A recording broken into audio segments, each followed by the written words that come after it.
G'day reefers, I'm Cam the Fish Guy. Welcome to Gallery Aquatica TV. Today we're here at the Camera Mans Reef. Now this tank, owned by our cameraman Morgan, is suffering from a number of pests and algae. Now we're going to show you the different things that this tank is suffering from in a second, but today it's all about the Bryopsis. We're going to show you exactly how we treat Bryopsis in a tank like the Camera Mans Reef.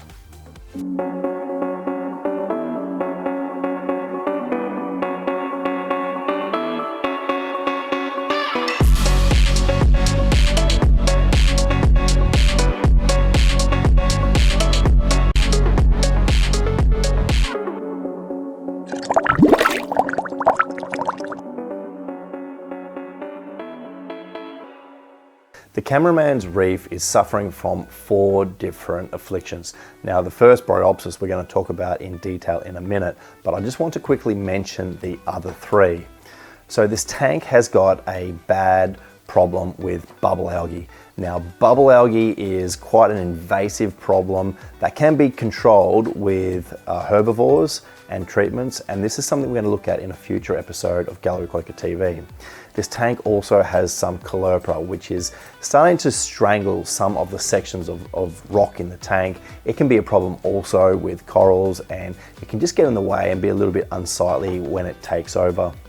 The third problem is aptasia. Now this is a very common problem, and we have done videos on aptasia in the past. There's a number of ways to handle that, and we will talk about aptasia in future videos. But today it's all about the Bryopsis. Now this tank has a bad problem with Bryopsis. We're going to show you how to treat it, but first of all, identifying Bryopsis. The key is about the shape of we could call it a leaf. Effectively, it has a stem and it's a feather-shaped leaf, and it really sort of takes over tanks. And before the days of the treatment fluconazole, it was an extremely difficult algae to eradicate. It is significantly easier these days with the treatment fluconazole. We'll show you how we use that in just a sec. But this tank has got a particularly bad problem with the Bryopsis in the back section of the tank, and we're going to show you the treatment process and how it is fixed over the next couple of weeks. But we'll start by dosing the fluconazole in the tank, and we'll show you exactly how we do that. So what we're going to use to treat the fluconazole in this tank, first of all, we have our fluconazole.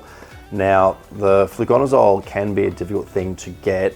It is available over the counter in a lot of places, and other places it's a prescription medicine. So we have our fluconazole. We have some RO water that we're going to use to mix the fluconazole in. We have our scales. They need to be very precise because we're using quite a small amount in the grams of the fluconazole, and just a cup to mix it all up in, and a spoon as well.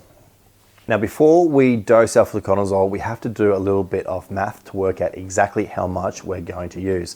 Now this tank has a total system volume of around about 370 litres.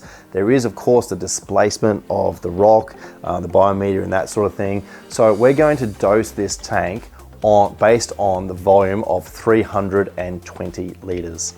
Now we dose the fluconazole at a rate of 10 milligrams per litre. Now there is a bit of leeway with the amount that you can dose. Some people will dose higher than 10 milligrams. I've heard people dosing 12, 13 milligrams, or as low as 7 or 8, but I've found 10 milligrams per litre to be pretty good. So for our 320 litres, we're going to dose 3,200 milligrams, which equates to 3.2 grams. So let's measure out our 3.2 grams of fluconazole and mix it up in some RO water. So turning on the scales, I'm going to tar it and measure out our 3.2 grams.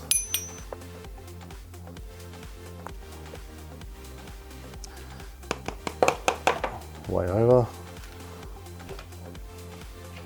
3.22, I'm going to take that. As I said, we have a bit of leeway with this. You don't need to be so precise, but I'm happy with that. Now our RO water, just going to tip it into a glass, tip in our fluconazole, And now I'm going to stir it. Fluconazole does not mix in very well, so I wouldn't worry too much about how much you stir it, but I'm going to tip it into the sump so that it is somewhat mixed before it goes up into the tank. But fluconazole I do find it a very safe treatment. I really don't have many issues at any stage of the whole process. So now into the sump. I'll just dip it in here.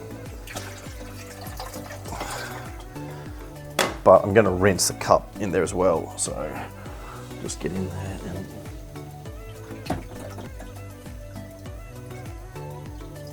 just make sure that every little bit goes in.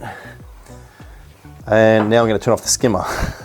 So this reminds me of something which is very important to the whole process. You do have to have the skimmer turned off for the first 2 weeks after you dose.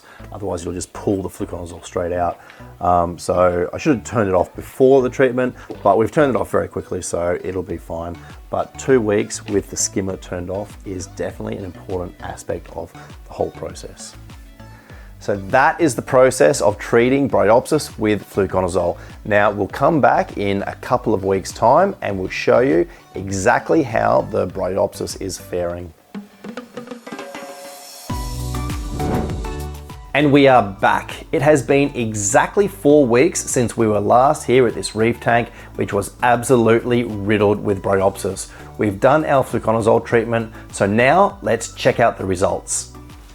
So looking around the tank, I can't see a single skerrick of Bryopsis. Now there are obviously other issues in the tank, the bubble algae being the #1 and the Aptasia probably #2, but there is no Bryopsis.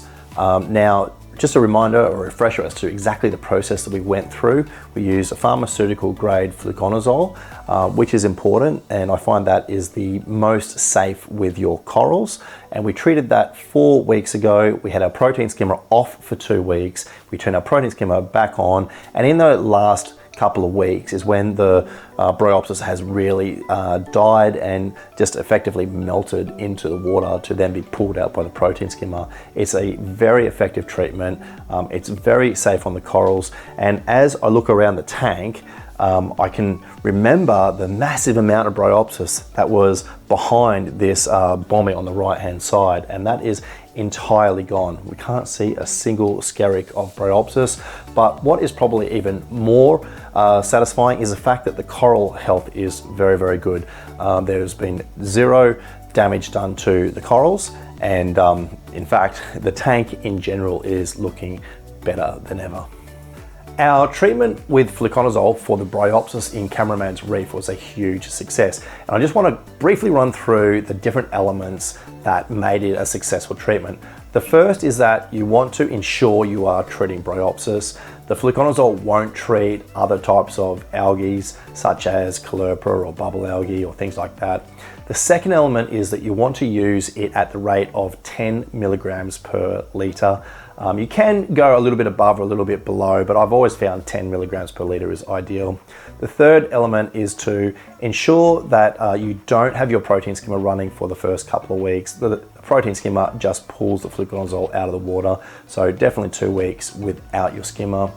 And the last element is to give your tank at least 4 weeks before you water change. So we're going to do a water change on Camera Mans Reef very soon, now that the treatment has been finished. We will bring you back to Camera Mans Reef in the near future because we're going to tackle the next problem that it is facing, and that's the bubble algae. Bubble algae has a very different treatment and treatment course to the fluconazole, so we'll show you that in an upcoming episode of Gallery Aquatica TV. But that's it for today's episode. Thank you so much for watching. Don't forget to like and subscribe. I'm Cam the Fish Guy. Happy reefing.